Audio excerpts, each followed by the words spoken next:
Nigeria, there is what we call a license override. So even if in the law it says that you can copy, for instance, in an educational institution, a portion of a work, then the law in Nigeria, in Article 23, says that this is annulled, this is cancelled, this is not possible if a collective license is offered to you. And that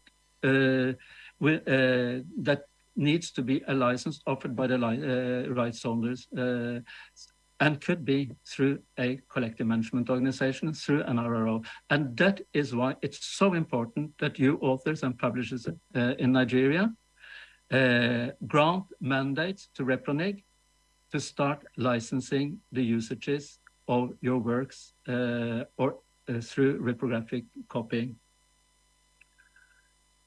The collective management of rights are, as Sarah also mentioned, important when rights holders do want it, but also when individual licensing is impossible.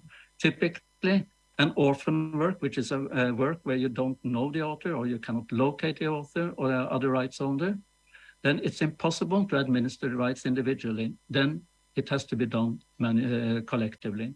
And also when individual management of rights is impractical or insufficient, typically multiple copying or copying of works which are out of commerce.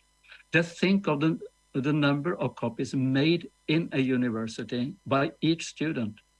Only in Norway, we're talking about nearly 300 million copies per year made of copyright material in universities. And we are only 5 million. That's less than you are in Lagos. So this is totally impossible to manage individually. So collective management is the only way for you authors and publishers to manage your rights. And it's also the only way for universities, schools, other users of copyright material through copies of them to get legal access. So collective management is then either when the rights holders want it, which is often the case, or when individual, or I should say, when individual licensing is impossible or impractical.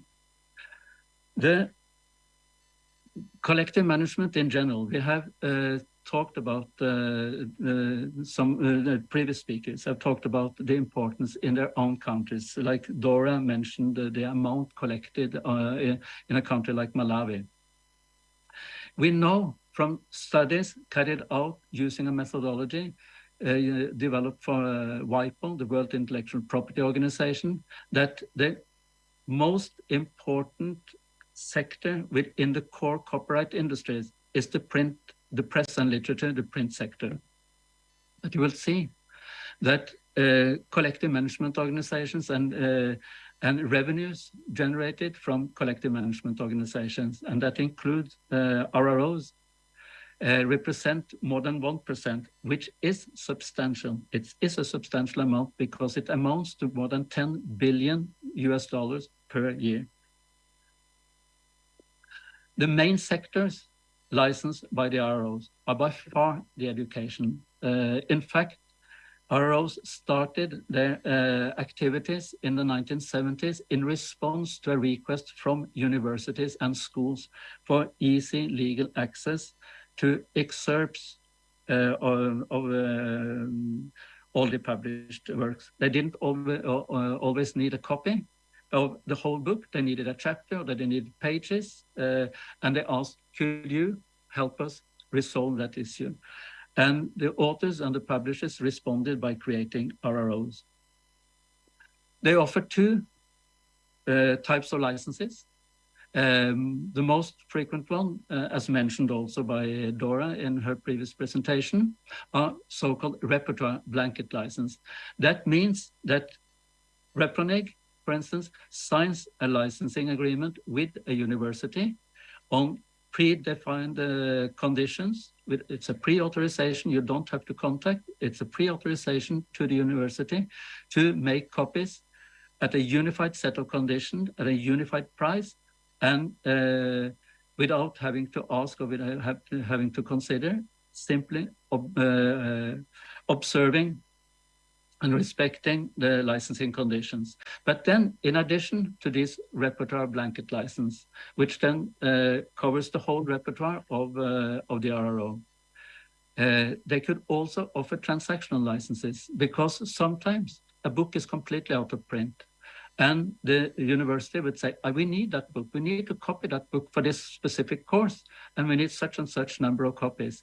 Then RROs act as an in between and as a contact point between the authors, between the university, for instance, and the publisher or publishers concerned. And they would then license this on a transactional basis. So what are covered generally by a blanket license offered by an RRO, offered by an organization such as REPRODUCTION? First of all, the authorized users are the institutions and company employees or students, pupils, professors, researchers, those who are involved in the institution that has signed the licensing agreement with the RRO, with REPRODUCTION as an example. And the uses authorized is for their own personal internal use. It's not for them to bring it to the marketplace and sell it further on. The licenses should not compete with the businesses of the authors and the publishers. So it's not to authorize on a blanket basis the copying of a complete work. Normally, it would vary from a 10% to 20% of a published work on sale. Very often, a larger portion of the work if it's out of commerce or if it's not available. So then you would see from 30 to 50% of it. Regardless of the percentages or the portions of the excerpts authorized by the licensing agreement, they would normally authorize an entire chapter or one or two articles from a journal.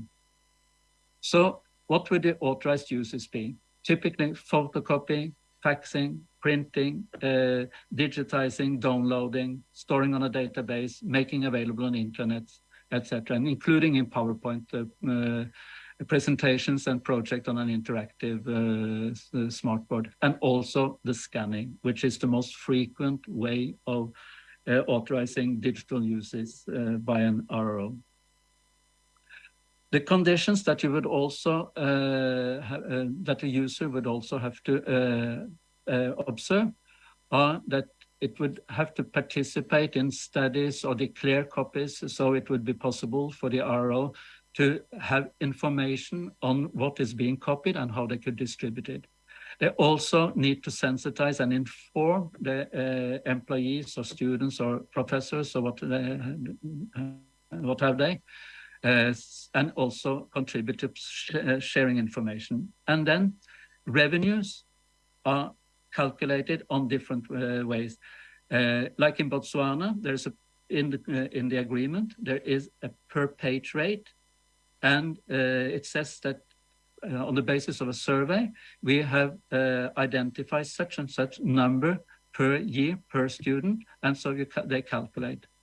You have the copyright levies, you have lump sums, for instance, per institution. In Tanzania, the payment is a lump sum per institution, depending